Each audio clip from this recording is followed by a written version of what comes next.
Bom, gente, hoje a gente vai ver sobre o infinito. É um assunto que causa bastante polêmica, né? Eu tenho visto em comentários aí que tratam sobre o assunto que muita gente não concorda, que existem infinitos maiores que outros, tal. Então, nesse vídeo eu vou tentar harmonizar as partes. Sei que vai ser meio difícil, mas vamos tentar, né? Bom, a primeira questão: existem conjuntos infinitos? As letras do alfabeto, por exemplo, né, elas podem formar infinitas palavras, mas só são considerados existentes aqueles arranjos de letras que têm um significado para uma comunidade, né? O que acontece com os números naturais? Qualquer arranjo de algarismo forma um número que já tem um significado. Então a gente pode interpretar esses números, né, de dois modos. O primeiro modo é o seguinte, que todos os números naturais já existem e são infinitos. Esse é um modo. O outro modo é que eles passam a existir automaticamente, mas a gente tem que construir esses números. A gente tem que pegar esses números das possibilidades. Então, nesse caso, eles seriam finitos. O que é certo? Finito ou infinito? Aí depende da definição que você quer dar para a palavra existir. Na verdade, se a gente for ver bem, nada existe em matemática. Tudo é abstração. Até o número 5 é uma abstração. O número 5 não tem cor, não tem cheiro, não tem peso. E é isso. Para os intuicionistas, existir significa ter sido construído, né? Ter sido pego ali daquelas possibilidades. Mas para os formalistas, existir significa o seguinte: qualquer coisa que não leva a uma contradição. Notem o seguinte: contradição é diferente de paradoxo, tá? Para os formalistas, por exemplo, infinito mais um é igual a infinito seria um paradoxo, né? Para a gente assim, porque se você põe mais uma coisa ainda, ela continua igual, né?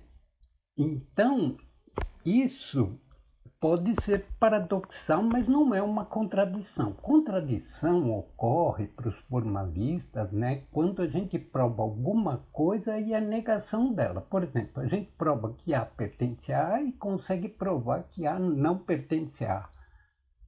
Então, isso seria uma contradição. Nós vamos considerar aqui nesse vídeo o que os formalistas pensam, tá? Que infinito já existe, não é só uma coisa que pode ser, que tem o potencial de ser. Pelo menos até esse infinito não gerar uma contradição, né? Então vamos começar. A definição 1. Uma relação bionívoca entre dois conjuntos A e B ocorre se e somente se para cada elemento de A existe um único elemento de B, tal que R de A é igual a B, e para cada elemento de B existe um único elemento de A, tal que R a menos 1 de B é igual a A. Isso, na verdade, quer dizer o seguinte: a gente tem dois conjuntos e a gente vai formando pares. A gente pega um elemento de A, outro elemento de B. Outro de A, outro de B. E vai formando pares. Se não sobrar, se não ficar ninguém sem um par, então esses dois conjuntos têm uma relação bionívoca entre eles, tá? Vamos continuar definindo então, tá? A gente diz que um conjunto A é uma parte de B, C e somente C, A está contido em B. Mas aí também a gente considera que o vazio é sempre uma parte de B, qualquer que seja B. E o próprio B é uma parte de B, tá? É uma convenção que existe em matemática. A gente escreve P de B para indicar o conjunto de todas as partes de B, tá? Agora para a definição 3. Dizemos que A é uma parte própria de B, C e somente C. A pertence a P de B e A é diferente de B. Quer dizer, A aí no caso é uma parte de B, né? Mas ela é considerada uma parte própria se ela não for o próprio B, tá? Agora vamos à definição 4. Dizemos que A tem o mesmo número de elementos de B e escrevemos A é equipotente a B, se e somente se existe uma relação bionívoca entre eles, né? Naquele caso nosso lá, quando não vai, nenhum elemento vai ficar sozinho, vão todos formarem pares, tá? A definição 5. Dizemos que um conjunto B é infinito se e somente se existe uma parte própria A de B, tal que A é equipotente a B. Então vejam o seguinte,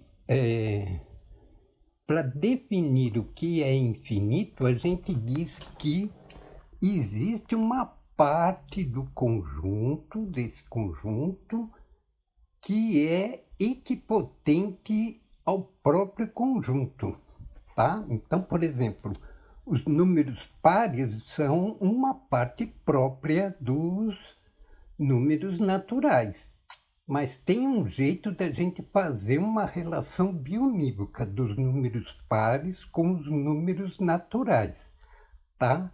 Essa é a definição de infinito, tá?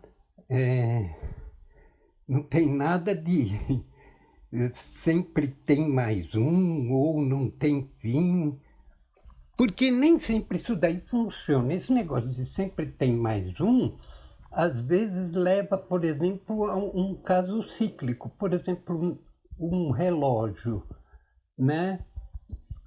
Para cada hora sempre aparece mais uma hora, 2 horas, 3 horas, meia-noite, 1 hora, 2 horas, sempre tem mais um. E em matemática, quando a gente põe esse negócio de sempre tem mais um, a gente corre o risco de cair em alguma coisa cíclica, tá? E também esse negócio de não ter fim.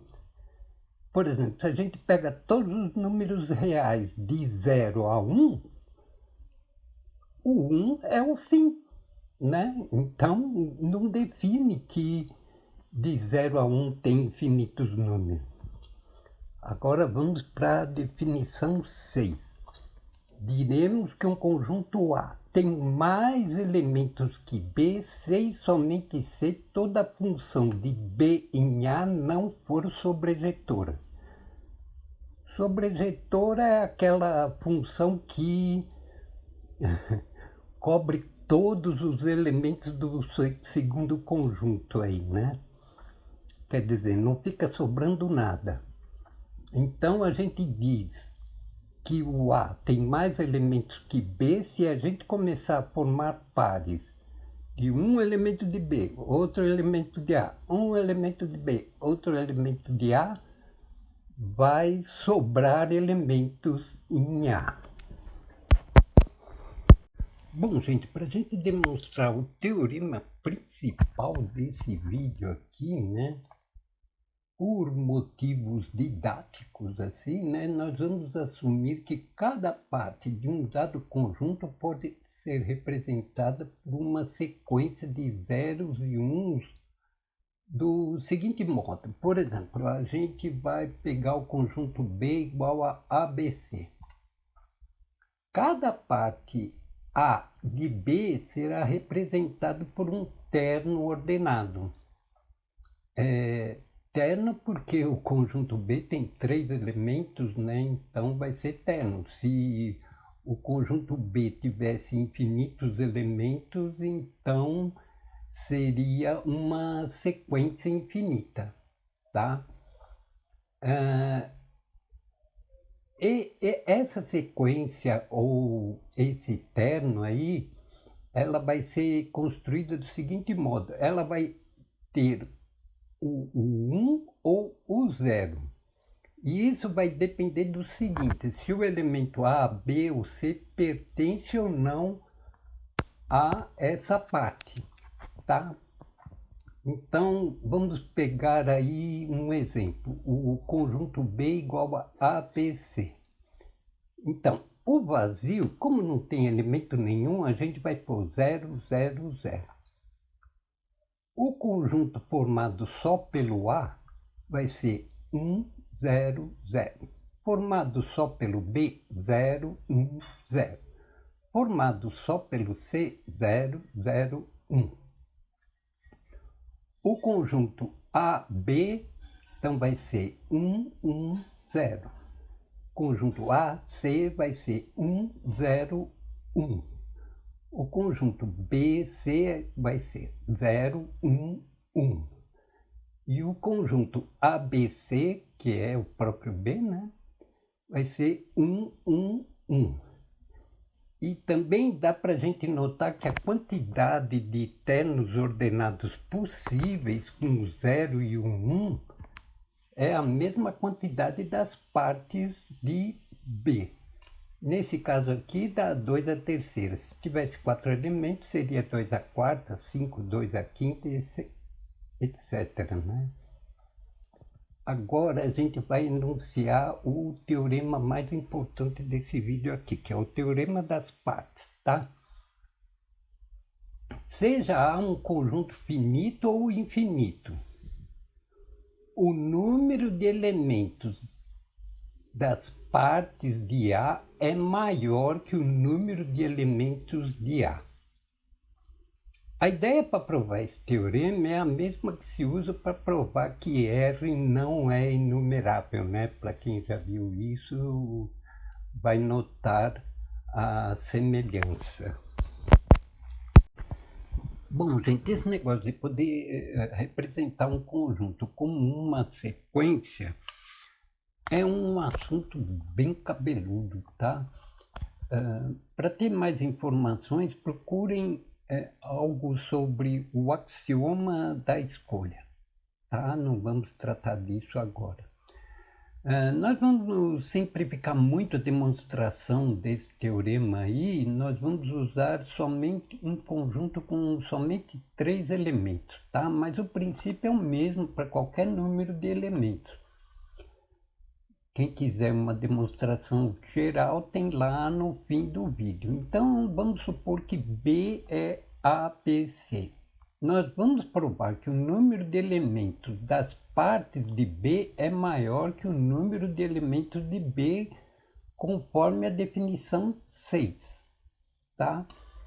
Para usar a definição 6, nós vamos tomar uma função f qualquer de B nas partes de B e provar que ela não é sobrejetora. Para provar que ela não é sobrejetora, nós temos que arranjar um certo conjunto A, né, que pertence às partes de B, mas que não é nem f de A, nem f de B, nem f de C.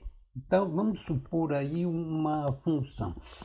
Ela parte de A, vai até f de A. Digamos que seja AB. Então, na posição que está o A, que está lá indicado com uma estrelinha, que é o 1, 1, 0. Então, onde tem 1, para a gente formar esse conjunto A, que não vai estar na imagem, a gente começa. Onde está 1, a gente põe 0 e as outras posições a gente deixa vazio por enquanto. Partindo de B, a gente chega em f de P, que é BC. então que seria representado por 0, 1, 1. Aquele 1 com estrela lá, como tem 1, então a gente põe 0. Então já estamos formando o A aí. 0, 0, não sabemos o que vamos colocar na terceira posição ali do A. Agora o C, a gente chega em F de C, que é igual ao A, que está representado por 1, 0, 0 estrela. Então, na posição do C, nós temos um 0. Então, para formar o A, onde tem 0, a gente põe 1. Então, o A, na verdade, é o conjunto unitário C, passa a ser 0, 0, 1. Como a gente trocou em cada um deles o 0 por 1 e o 1 por 0, então, esse conjunto A, ele não pertence, ou melhor, ele é diferente de F de A, de F de B e de F de C. Então, ele não pertence à imagem de F. Esse A não pertence à imagem de F, faz parte das partes de B, então F não é sobrejetora, tá? Note que esse raciocínio vale para qualquer que seja F, né? Porque a gente vai sempre tornar F de A, F de B, F de C diferente de A, porque a gente vai trocar o 1 por 0 e o 0 por 1, tá? Bom, gente, vamos definir números transfinitos. Números transfinitos são números que representam a cardinalidade de conjuntos infinitos, tá? Então, vamos definir alguns aí. Se um conjunto A for equipotente a N, que esse N são os naturais, nós vamos dizer que a cardinalidade de A é Alep 0. E vamos escrever assim: jogo da velha de A é igual a Alep 0. E para nós aqui, só nesse vídeo aqui, eu vou usar beta 0, tá? Como sendo Alep 0. Como a gente sabe que a cardinalidade de C é menor do que a cardinalidade das partes de C, então a gente vai definir o seguinte, que se a cardinalidade de C for beta n, então a gente vai dizer que a cardinalidade das partes de C é beta n mais 1. Aqui a gente não vai usar Alep 1, Alep 2, Alep 3, né, para evitar uma encrenca com uma conjectura aí, que é a hipótese do contínuo, tá? Vocês podem procurar sobre isso aí, que é uma encrenca. Então, a gente vê o seguinte, a cardinalidade de N é beta 0. A cardinalidade das partes de N é beta 1. A cardinalidade das partes de N é beta 2. A cardinalidade das partes de N é beta 3. Portanto, a gente tem uma infinidade de números transfinitos, né? E como a cardinalidade das partes de C é maior do que a cardinalidade de C, a gente vai dizer que beta n mais 1 é maior do que beta n para todo n, tá? Vamos ver alguns exemplos de cardinalidade aí. A cardinalidade dos naturais é Alep 0, que para a gente é igual a beta 0. A cardinalidade dos pares, dos números pares, né, é beta 0. A cardinalidade dos números racionais é beta 0. A cardinalidade dos números reais é beta 1. Aí a gente até teria que provar que os números reais são equipotentes às partes de n, tá? A cardinalidade de R elevado a n é beta 1. quer dizer que a cardinalidade de uma reta é igual de um plano, é igual a de um espaço e assim por diante. A cardinalidade das partes de R é beta 2. A cardinalidade de 2 elevado a R é beta 2. Na verdade, a gente diz 2 elevado a R, mas quando a gente escreve 2 elevado a R, a gente está representando as partes de R. Tá? A cardinalidade dos números algébricos, né? E aí inclui todas as raízes quadradas, raiz cúbica, raiz quinta, todos os racionais e tal. A cardinalidade dos números algébricos também é beta 0. A cardinalidade do intervalo de 0 a 1 é beta 1. E a cardinalidade de todos os gráficos possíveis em 3 dimensões é beta 2. O que significa todos os gráficos possíveis?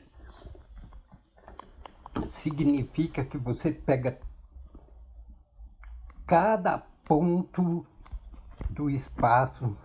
Se você pegar todas as retas do espaço, se você pegar todos os quadrados do espaço, todas as curvas do espaço,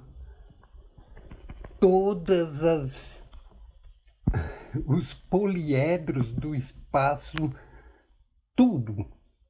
Se contar cada uma dessas figuras geométricas do espaço, vai dar beta 2. E a seguir a gente vai especular sobre a existência de um número transfinito que seja maior do que todos os outros números transfinitos. Será que existe um certo conjunto ômega, tal que a cardinalidade de ômega seja o maior infinito ou chamado infinito absoluto? Então, será que esse conjunto ômega com a maior cardinalidade possível existe? Não. Se a gente usar a definição de cardinalidade usando a relação bionívoca, a gente viu que a cardinalidade do conjunto das partes de um conjunto é maior que a cardinalidade do próprio conjunto. Então, por exemplo, se ômega existisse, a cardinalidade das partes de ômega seria maior que a cardinalidade de ômega, né? Então, ômega não pode ter a maior cardinalidade. Sempre haveria um número transfinito maior. Mas será que ômega não seria o conjunto de todos os conjuntos? Bom, aí vem encrenca. Se for assim, como o ômega é um conjunto, então o ômega pertence a ômega, né? Ele é um conjunto, então pertence ao conjunto de todos os conjuntos. Isso aparentemente não é um problema, mas vamos pegar uma parte de ômega de modo que ela não tenha conjuntos que pertençam a si mesmo, tá? Então vamos criar um conjunto aí, o conjunto R, que é feito dos conjuntos que pertencem a ômega e esse conjunto não pertence a si mesmo, tá? X pertencente a ômega, tal que X não pertence a X. Agora a pergunta crucial é o seguinte: R pertence a R? Olha a encrenca, gente. Se R pertence a R, como R é formado pelos conjuntos que não pertencem a si mesmo, então R não pertence a R, né? Porque R é formado pelo conjunto que não pertence a si mesmo. Então a gente chega à conclusão que R não pertence a R. Mas se R não pertence a R, então pela definição de R, R pertence a R. temos uma contradição.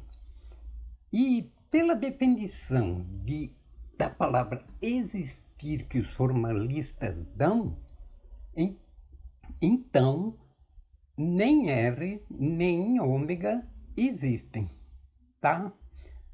A seguir vocês vão ficar com uma demonstração geral daquele teorema das partes, tá? Muito obrigado e até outro dia, se Deus quiser.